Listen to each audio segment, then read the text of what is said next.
Ne znači ništa i ne znači nam ništa i zato ne kupujemo diplome.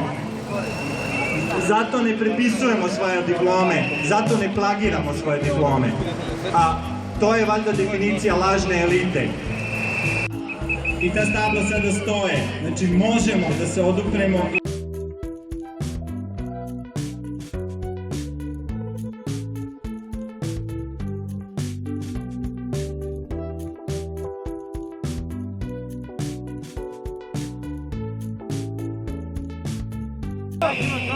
Imamo i slučaj od ranije Jorgovanke Tabaković, guvernera Narodne banke.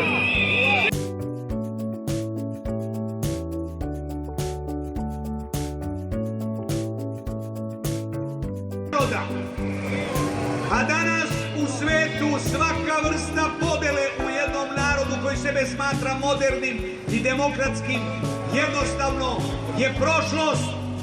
Više nema nikakvog razloga da se u Srbiji bilo ko deli po bilo kojoj osnovi. Ni istorijskoj, niti lažnoj koju izmišlja Aleksandar Vučić. Nema podele na one koji su kao elitisti i običnog naroda. To je jedna izmišljotina, manipulacija i laž. Elita je svakom narodu neophodna. To nije samo stvar obrazovanja, to je stanje duha.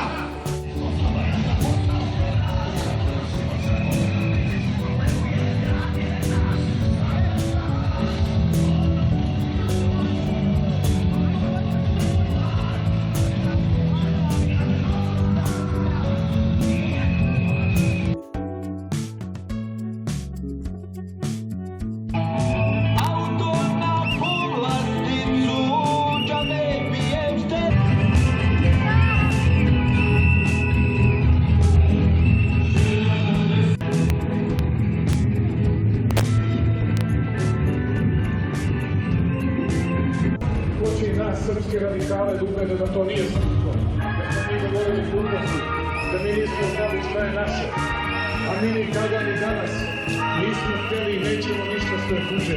Hoćemo samo ono što je naše, srpsko.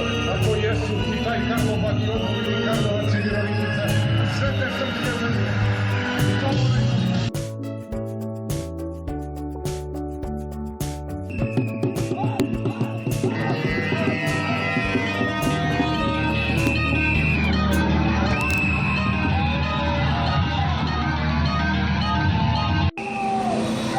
Usput da pitamo da li će Ministarstvo prosvete ukinuti akreditaciju Megatrendu i Nacionalni savet za visoko obrazovanje, kakve to standarde